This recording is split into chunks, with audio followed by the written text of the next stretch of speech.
আলাইকুম। আমার একাদশ দ্বাদশ শ্রেণীর প্রিয় শিক্ষার্থীরা, তোমাদেরকে ইতিহাস বিষয়ক অনলাইন ক্লাসে স্বাগত জানাচ্ছি। আজ আমরা ইতিহাস প্রথম পত্র বাংলাদেশ ও দক্ষিণ এশিয়ার ইতিহাস সম্পর্কে পড়ব। পূর্বে আমরা ষষ্ঠ অধ্যায়ে ছিলাম এবং ষষ্ঠ অধ্যায়ে তোমরা জানো আমরা দুটি পার্ট শেষ করেছি। আজকে আমরা তৃতীয় পর্বতে আছি। আজকে আমরা যেহেতু আমরা গত দুটি ক্লাসে এই অধ্যায়ের প্রথম দিকের অংশগুলো অর্থাৎ মার্চের ঘটনা প্রবাহ, তারপর স্বাধীনতার ঘোষণা, গণহত্যা, নির্যাতন এবং বাঙালি জনতার প্রতিরোধ যুদ্ধ এবং সব থেকে শেষে বাঙালি নেতৃবৃন্দের ভারতে আশ্রয় গ্রহণ এবং মুক্তিযুদ্ধ পরিচালনা সম্পর্কে পড়েছিলাম। এবং আজকে হচ্ছে এই অধ্যায়ের সর্বশেষ টপিক, সেটি হচ্ছে মুজিবনগর সরকার। যদিও আমরা জানি যে ষষ্ঠ অধ্যায়ের পরে সপ্তম অধ্যায়েও আমরা মুজিবনগর সরকার আবার পড়ব, তখন আমরা বিস্তারিতভাবে পড়ব এবং তখন আরও অনেক দিকগুলো পড়ব যেগুলো এই সংক্ষিপ্ত আলোচনার মধ্যে থাকবে না। এখানে আমরা বেসিকটা জানবো মুজিবনগর সরকার, এবং তোমাদেরকে বলেছি যে ষষ্ঠ অধ্যায়ে সবথেকে গুরুত্বপূর্ণ অংশটাই হচ্ছে মুজিবনগর সরকার, অর্থাৎ প্রয়োগ এবং উচ্চতর দক্ষতার জন্য প্রশ্ন মুজিবনগর সরকার থেকেই আসে।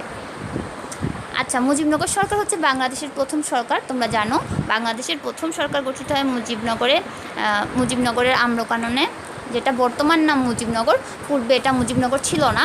আমরা দেখে নেই।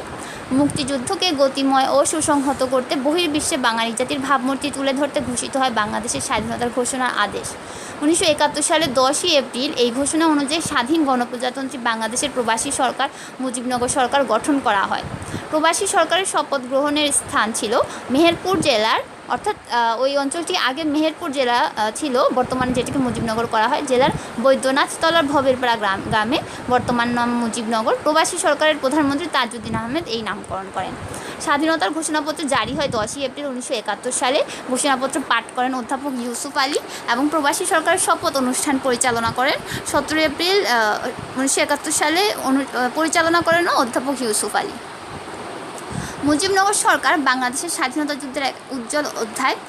মুক্তিযুদ্ধকালীন গঠিত গণপ্রজাতন্ত্রী বাংলাদেশ সরকার, অর্থাৎ প্রবাসী বাংলাদেশ সরকার। এখানে বলে রাখি, এটাকে প্রবাসী সরকার বলার কারণ হচ্ছে এটার যে সদর দপ্তর সেটি বাংলাদেশের, যদিও এখানে শপথ গ্রহণ অনুষ্ঠিত হয়েছিল কিন্তু পরবর্তীতে সদর দপ্তর ভারতে নিয়ে যাওয়া হয়, যার জন্য এটাকে প্রবাসী সরকার বলা হয়ে থাকে। প্রবাসী বাংলাদেশ সরকার মুজিবনগর সরকার নামে পরিচিত। বাঙালির মুক্তির বাসনাকে সঠিক খাতে প্রবাহিত করে অভ্যন্তরীণ ও বৈদেশিক সমর্থনের মাধ্যমে স্বাধীনতা অর্জন করা ছিল মুজিবনগর সরকারের সাফল্য ও কৃতিত্ব। মুজিবনগর সরকার শপথ গ্রহণ করেছিল 1971 সালে 17 এপ্রিল বর্তমান মেহেরপুর জেলার বৈদ্যনাথতলা গ্রামে। এই সরকারের প্রধান ছিলেন বঙ্গবন্ধু শেখ মুজিবুর রহমান। সে সময়ে তিনি উপস্থিত ছিলেন না।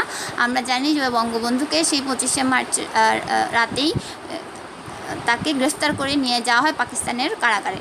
তাই তারই নাম অনুসারে বৈদ্যনাথতলার নতুন নামকরণ হয় মুজিবনগর, এবং অস্থায়ী সরকারও পরিচিত হয় মুজিবনগর সরকার নাম। প্রথম দিকে মুজিবনগর সরকারের সদর দপ্তর মুজিবনগরে স্থাপিত হলেও পরবর্তীকালে এর সদর দপ্তর কলকাতার 8 নং থিয়েটার রোডে স্থানান্তরিত হয়। আচ্ছা, এখানে যে আমরা মুজিবনগর সরকারের যে একটা সংক্ষিপ্ত ধারণা পেলাম, এটা তোমরা 2-এর অনুধাবনের জন্য এতটুকু লিখলেই হবে। তোমরা এই অংশটা জেনে রাখবে অনুধাবনের জন্য। মুজিবনগর সরকারের শপথ অনুষ্ঠান পরিচালিত হয়, একটু আগে বলেছিলাম যে অধ্যাপক ইউসুফ আলী শপথ অনুষ্ঠান পরিচালনা করেন।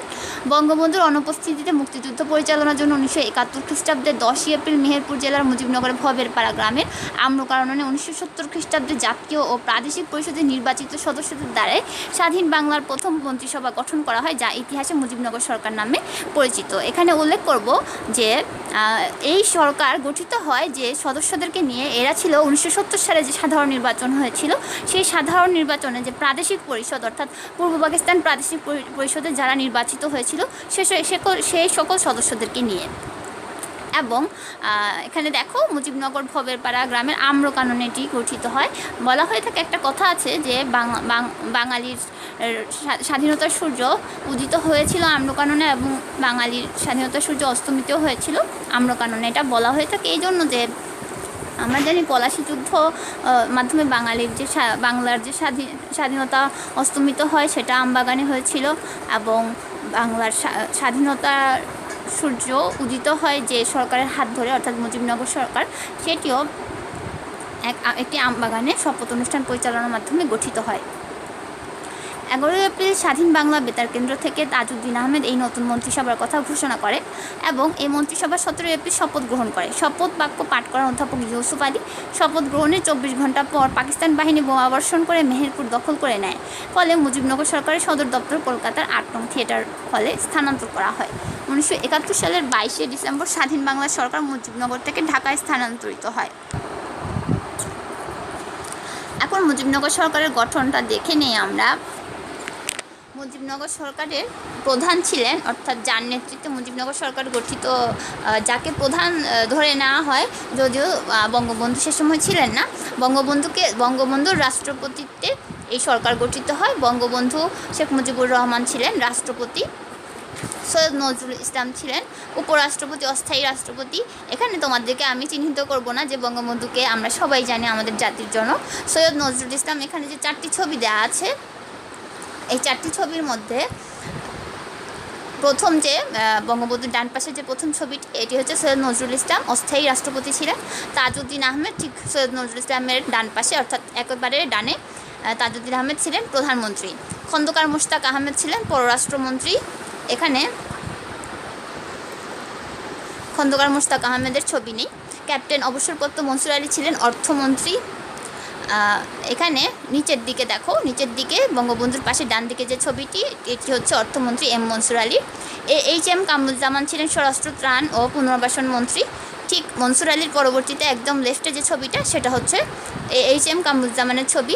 কর্নেল অবসরপ্রাপ্ত এম.এ.জি. ওসমানী ছিলেন সেনাবাহিনীর প্রধান। কর্নেল অবসরপ্রাপ্ত এম.এ. রব ছিলেন কর্নেল অবসরপ্রাপ্ত এম.এ. রব ছিলেন সেনাবাহিনীর উপপ্রধান।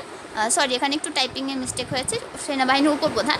এবং যদি প্রশ্ন আসে যে সে মুক্তিযুদ্ধের সর্বাধিনায়ককে, তখন আমরা অবশ্যই দিব বঙ্গবন্ধু। কিন্তু যদি বলা হয় যে মুক্তিযুদ্ধের সেনাবাহিনীর প্রধানকে, সেক্ষেত্রে আমরা দিব এম.এ.জি. ওসমানী। এই ক্ষেত্রে কিছুটা কনফিউশন হয়, তার জন্য ব্যাপারটা পরিষ্কার করলাম। এখন দেখো স্বাধীনতার যে আনুষ্ঠানিক ঘোষণা হয়, এখানে দলিলের একটা ছবি আমি বাঁ পাশে সংযুক্ত করেছি। ডান পাশে দেখো 10 এপ্রিল স্বাধীনতার আনুষ্ঠানিক ঘোষণা হয়। পূর্বে আমরা যে স্বাধীনতার যে কয়েকটা ঘোষণা পেয়েছিলাম, অর্থাৎ ডিক্লারেশন অফ ইন্ডিপেন্ডেন্স, সেটা ছিল সর্বপ্রথম 25শে মার্চ রাতে, অর্থাৎ 26শে মার্চ দিবাগত রাত বঙ্গবন্ধু শেখ মুজিবুর রহমান যে মেসেজটা দেয়, this is my last message to you from today Bangladesh is independent, সেটা হচ্ছে স্বাধীনতার ঘোষণা ছিল। এবং তারপরে সেটা এম.এ. হান্নান চট্টগ্রাম থেকে, এবং তারপরে 27 তারিখ মেজর জিয়া কালুরঘাট যে বেতার কেন্দ্র, সেখান থেকে সেটা ঘোষণা করে।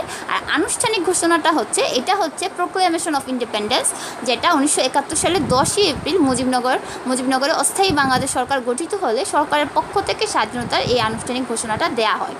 বাংলাদেশের স্বাধীনতা যুদ্ধে যে দলিলপত্র শীর্ষক গ্রন্থের 3য় খণ্ডের 4র্থ পৃষ্ঠায় এই ঘোষণাটি ইংরেজিতে লিপিবদ্ধ আছে, যার ঘোষণা সংক্রান্ত অংশের বাংলা অনুবাদটা হচ্ছে এরকম যে, এবং যেহেতু উল্লেখিত বিশ্বাসঘাতকতামূলক কাজের জন্য উদ্ভূত পরিস্থিতির পরিপ্রেক্ষিতে বাংলাদেশের 7.5 কোটি মানুষ অবিসংবাদিত নেতা বঙ্গবন্ধু শেখ মুজিবুর রহমান জনগণের আত্মনিয়ন্ত্রণাধিকার অর্জনের আইনানুগ অধিকার প্রতিষ্ঠার জন্য 1971 সনের 26শে মার্চ ঢাকায় যথাযথভাবে স্বাধীনতার ঘোষণা করেন এবং বাংলাদেশের অখণ্ডতা রক্ষার জন্য জনগণের প্রতি উদাত্ত আহ্বান জানান।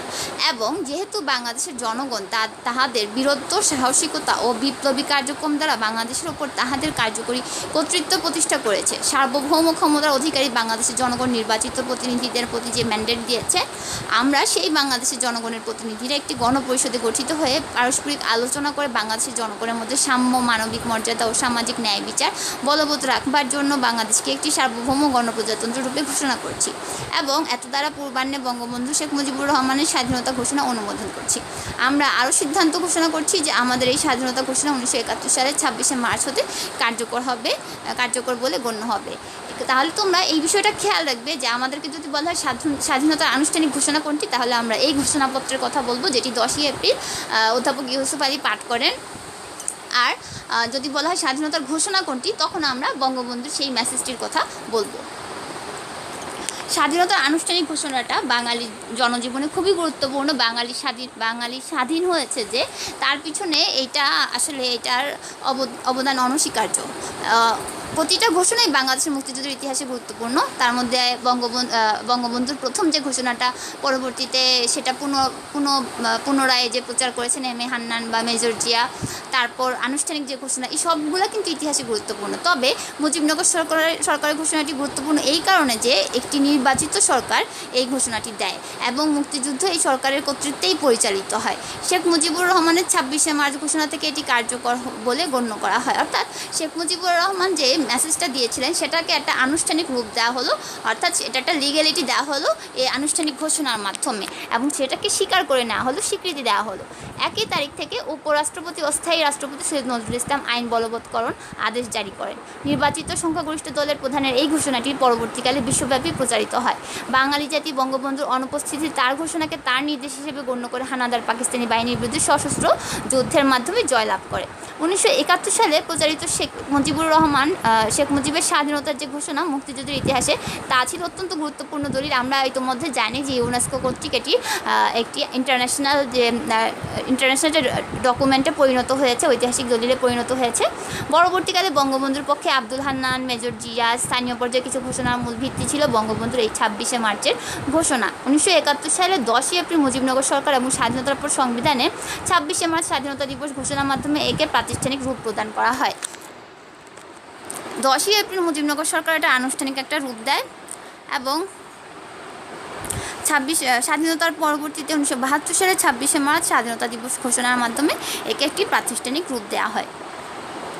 মুজিবনগর সরকার গঠিত হওয়ার পিছনে সুনির্দিষ্ট কতগুলো লক্ষ্য এবং উদ্দেশ্য ছিল, এবং এটা খুবই সুসংগঠিত একটা সরকার ছিল, এবং এই সরকারটা কতটা যোগ্যতার সাথে, দক্ষতার সাথে তাদের কার্যক্রম পরিচালনা করেছে, যার জন্য আমরা সফলভাবে আমাদের স্বাধীনতার যুদ্ধে জয়লাভ করি এবং আমাদের বিজয় অর্জন করি। এই লক্ষ্যগুলো আমরা দেখি। প্রথমত, স্বাধীনতার ঘোষণা যে বঙ্গবন্ধু দিয়েছিলেন সেটিকে বাস্তবায়িত করা এবং আনুষ্ঠানিক ও সাংগঠনিক রূপ প্রদান করা, এবং তারা ওই ঘোষণাপত্র পাঠের মাধ্যমে এবং ঘোষণাপত্রটি প্রকাশ করার মাধ্যমে এই প্রথম লক্ষ্য বা উদ্দেশ্যটিকে বাস্তবায়িত করে। দ্বিতীয়ত, মুক্তিযুদ্ধকে সুষ্ঠু দক্ষতার সাথে পরিচালনা করে দ্রুত দেশকে পাকিস্তানি হানাদার বাহিনী থেকে রক্ষা করা, এই কাজটিও অত্যন্ত সফলভাবে করে। পরবর্তী ক্লাসে যখন আমরা মুজিবনগর সরকার সম্পর্কে ডিটেলস পড়ব, সেখানে দেখব কীভাবে বাংলাদেশের স্বাধীনতা যুদ্ধকে কত দারুণভাবে নেতৃত্বের মাধ্যমে কি সুন্দর কাঠামোর মধ্যে এনে সুন্দরভাবে যুদ্ধ পরিচালনা করা হয়েছিল বলেই হয়তো আমরা পাকিস্তানের হানাদার বাহিনীকে পরাজিত করতে পেরেছি। তৃতীয়ত, মুক্তিযোদ্ধাদের সংগঠিত করেছিল এবং প্রশিক্ষণ প্রদান করেছিল। চতুর্থত, ব্যাপক প্রচারণার মাধ্যমে দেশের বাইরে দেশের ভাবমূর্তি গড়ে তোলা। পঞ্চম, শরণার্থীদের থাকা খাওয়ার ব্যবস্থা করা। 6, আন্তর্জাতিক সংস্থা ও বিদেশি রাষ্ট্রের স্বীকৃতি অর্জন ও সহযোগিতা লাভ। 7, মুক্তিযোদ্ধাদের দ্বারা মুক্তাঞ্চলে বেসামরিক প্রশাসন প্রতিষ্ঠা করে আইন শৃঙ্খলা রক্ষা করা। এগুলো ছিল মুজিবনগর সরকারের লক্ষ্য উদ্দেশ্য, এবং আলহামদুলিল্লাহ অত্যন্ত সফলভাবে মুজিবনগর সরকার এই উদ্দেশ্যগুলো বাস্তবায়িত করে। তাহলে আমরা মুজিবনগর সরকার, অর্থাৎ স্বাধীনতা যুদ্ধে বিপ্লবী মুজিবনগর সরকার বা অস্থায়ী সরকার অথবা প্রবাসী সরকার, আমরা যে নামেই বলি, এই সরকারের গুরুত্বপূর্ণ অবদানগুলো তাহলে আমরা দেখে নিই। যে মুক্তাঞ্চলে যুব প্রশিক্ষণ কেন্দ্র স্থাপন এবং ট্রেনিং প্রদান করে এই সরকার। পাকিস্তান সেনাবাহিনী যখন দেশের অভ্যন্তরে ছাত্র যুবকদের উপর পাশবিক অত্যাচার চালাচ্ছিল, তখন মুজিবনগর সরকার গঠিত হওয়ায় তারা আশার আলো দেখতে পায়। দলে দলে তারা ভারতে এবং বাংলাদেশের মুক্তাঞ্চলে চলে যায়। মুজিবনগর সরকার মুক্তাঞ্চলে এবং বাংলাদেশের সীমান্তবর্তী ভারতীয় এলাকায় যুব প্রশিক্ষণ কেন্দ্র স্থাপন করে। এখানে মুক্তাঞ্চল বলতে তোমরা খেয়াল করবা যে বাংলাদেশের যে বর্ডারের এলাকাগুলো আছে, অর্থাৎ যেখানে সহজেই ভারতে যাওয়া যায়, সেই বর্ডারের এলাকাগুলোতে মুক্তাঞ্চল প্রতিষ্ঠা করা হয়, যাতে করে বাঙালিদের যখন ট্রেনিং দেওয়া হচ্ছিল, কোনো কারণে যদি আক্রমণের শিকার হওয়ার কোনো ধরনের সম্ভাবনা তৈরি হয়, তাহলে যেন তারা ভারতে চলে যেতে পারে। এখানে তাদেরকে সামরিক ট্রেনিং দেওয়া হয়েছিল। পরবর্তীতে মুক্তিযোদ্ধাদের ভারতীয় বাহিনী এবং বাংলাদেশ সেনাবাহিনীর যে ঊর্ধ্বতন কর্মকর্তারা ছিল, তাদের দ্বারা উপযুক্ত প্রশিক্ষণ দেওয়া হয়। দ্বিতীয়ত, মুক্তিযুদ্ধ পরিচালনা। মুজিবনগর সরকার বাংলাদেশ সেনাবাহিনীকে মুক্তিবাহিনী কয়েকটি সেক্টরে বিভক্ত করে, আমরা জানি 11টি সেক্টরে ভাগ করে যুদ্ধ পরিচালনা সক্রিয়ভাবে নেতৃত্ব দেয়, মুক্তিযুদ্ধকে সঠিকভাবে পরিচালিত করে, মুক্তিযোদ্ধাদের মনোবল ঠিক রাখে এবং সেজন্য বেতার কেন্দ্র থেকে যাবতীয় প্রচারণা চালানো সেগুলো চালিয়েছিল, এবং বিভিন্ন সেক্টর গেরিলা বাহিনীর মধ্যে সমন্বয় সাধনের মাধ্যমে দায়িত্ব মুজিবনগর সরকার অত্যন্ত নিষ্ঠার সাথে পালন করেছিল। তৃতীয়ত, স্বাধীন বাংলা বেতার কেন্দ্রের মাধ্যমে প্রচার। জনগণের মনোবল ঠিক রাখার জন্য, যুদ্ধের চেতনাকে অক্ষুণ্ণ রাখার জন্য মুজিবনগর সরকার স্বাধীন বাংলা বেতার কেন্দ্র ও পত্রপত্রিকার মাধ্যমে প্রচেষ্টা চালায়। সে সময় অনেক জনপ্রিয় গান এখনও বিভিন্ন দেশাত্মবোধক গানের অনুষ্ঠানগুলোতে বা এখন 26শে মার্চ 16ই ডিসেম্বর এই দিবসগুলোতে আমরা শুনতে পাই, আমরা প্রচারের মাধ্যমে শুনতে পাই বা রাস্তায় মাইকিংয়ের মাধ্যমে আমরা শুনতে পাই। আমাদের শিক্ষা প্রতিষ্ঠানে এই গানগুলোকে ছাড়ে। এই গানগুলো সে সময় মুক্তিযোদ্ধাদের মনে প্রবল মনোবল সৃষ্টি করেছিল। স্বাধীন বাংলা বেতারে যে দেশাত্মবোধক গানগুলো ছিল, এছাড়া চরমপত্র অনুষ্ঠানটি মুক্তিযোদ্ধা এবং জনগণকে উদ্দীপ্ত করে তুলেছিল। তারপর 4 হচ্ছে বেসামরিক প্রশাসন প্রতিষ্ঠা। মুজিবনগর সরকার নানা প্রতিকূল অবস্থা সত্ত্বেও একটি বেসামরিক প্রশাসন গড়ে তুলেছিল। 5, স্বাধীনতা বিরোধী আন্তর্জাতিক চক্রান্ত প্রতিরোধ। মুক্তিযোদ্ধাকে নস্যাৎ করে দেওয়ার জন্য আন্তর্জাতিক বিভিন্ন চক্রান্ত হয়েছিল। আমরা জানি যে আমরা জাতিসংঘের চ্যাপ্টারটা যখন পড়ছিলাম, তোমাদের মনে আছে যে মার্কিন যুক্তরাষ্ট্র কিন্তু আমাদের পক্ষে ছিল না, তারা পাকিস্তানের পক্ষে ছিল। অর্থাৎ আমরা কিন্তু আন্তর্জাতিক চক্রান্তের শিকার হই। কিন্তু এই সকল আন্তর্জাতিক চক্রান্ত নস্যাৎ করতে কিন্তু মুজিবনগর সরকার সফল হয় এবং বহির্বিশ্বে যে সমর্থন আদায় করা সেটা আদায় করতে সমর্থ হয়। মুজিবনগর সরকার বিশেষ করে প্রধানমন্ত্রী তাজউদ্দিন আহমেদ যে সুযোগ্য নেতৃত্বের মাধ্যমে সকল ষড়যন্ত্রকে নস্যাৎ করে দেয়। বহির্বিশ্বে প্রচার। স্বাধীনতা যুদ্ধের প্রয়োজনীয়তা, লক্ষ্য, পাকিস্তান সেনাবাহিনীর হিংস্রতা ও গণহত্যা, মুক্তিবাহিনীর সাফল্য ইত্যাদি বহির্বিশ্বে প্রচার করে যে জনমত সৃষ্টি করা, সেক্ষেত্রে মুজিবনগর সরকার খুব প্রশংসনীয় পদক্ষেপ নেয়। আর ছাত্রদের আশান্বিত করা, সে সময় যে ছাত্র সমাজ ছিল তারাও যেন যুদ্ধে অংশগ্রহণ করে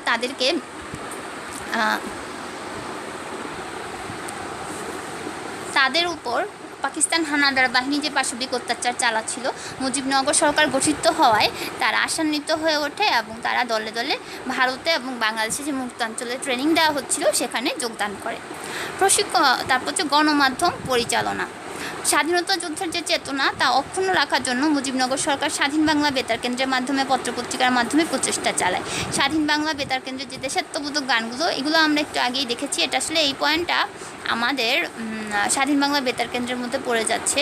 যাই হোক, 9 নাম্বার হচ্ছে জনমত সৃষ্টি। স্বাধীনতা যুদ্ধের সময় আমরা জানি যে কোনো ইস্যুতে জনমত সৃষ্টি করাটা একটা কঠিন বিষয়, কারণ মানুষ নানা মুনি নানা মত, আমরা এই প্রবাদটা জানি। মানুষের চিন্তাভাবনা কতটা স্ক্যাটার্ড। আজকাল তোমরা ফেসবুক চালাও, কমেন্ট বক্সে গেলেই দেখবে মানুষ ভিন্ন ভিন্ন মত, এত বিচিত্র মত ধারণ করে, পোষণ করে। তো মানুষদেরকে একটা মতে আনা খুবই কঠিন কাজ। তো এই কাজটা যারা করে তারা এটা তাদের সাফল্য বলবো যে স্বাধীনতা যুদ্ধের সময় আমাদের মুজিবনগর সরকার জনমত গঠনে কিন্তু খুব সফল ছিল। তারা বহির্বিশ্বের প্রচার করে জনমত সৃষ্টিতে মুজিবনগর সরকার যা যা পদক্ষেপ নেওয়া দরকার ছিল সবই নিয়েছিল। সর্বশেষ পয়েন্ট হচ্ছে সেতু বন্ধন রচনা। স্বাধীন বাংলাদেশের বিপ্লবী সরকার আনুষ্ঠানিকভাবে কার্যভার গ্রহণ করার পর বাংলাদেশের মুক্তিযুদ্ধকে সর্বাত্মক রূপ দেওয়ার মানুষে ভারত ও রাশিয়া সহ বিশ্বের বিভিন্ন রাষ্ট্রের সাথে যোগাযোগের সেতু বন্ধন রচনা করে। তো আজকে আমরা মুজিবনগর সরকারের গুরুত্বপূর্ণ ভূমিকাগুলো জানলাম। আমরা এখনও মুজিবনগর সরকারের ভেতরের যে মুক্তিযুদ্ধ পরিচালনার যে প্রক্রিয়াটা সেটা জানি নাই, বা মন্ত্রণালয়গুলো কীভাবে দায়িত্ব বন্টন করা হয়েছিল এবং তার কাজগুলো কী ছিল সেগুলোও এখনও জানি না। তো যেহেতু আমাদের পরবর্তী চ্যাপ্টারটা টোটালি মুজিবনগর সরকারের উপর বেস করে, তো সেখানে আমরা ডিটেলস জানবো। আর যেহেতু বলছি যে 6ষ্ঠ অধ্যায় থেকে আসলে দিন শেষে বড় প্রশ্ন মুজিবনগর সরকার থেকে আসে, আবার ইভেন 7ম অধ্যায় থেকেও তাই। তো মুজিবনগর সরকার আমাদের জন্য অত্যন্ত গুরুত্বপূর্ণ একটি টপিক। আমি আশা করব তোমরা বাসায় মন দিয়ে এই টপিকটি তোমরা নিজ দায়িত্বে এখন পড়তে থাকো। আমার কাছে দিক নির্দেশনা দেওয়া, পড়াগুলোকে গুছিয়ে দেওয়া, আমি তোমাদেরকে সর্বাত্মক চেষ্টা করছি তোমাদেরকে সহযোগিতা করার। তোমরা এখন তোমাদের দায়িত্ব হচ্ছে নিজ দায়িত্বে মন দিয়ে পড়াশোনা করা। সবাই ভালো থেকো। আল্লাহ হাফেজ।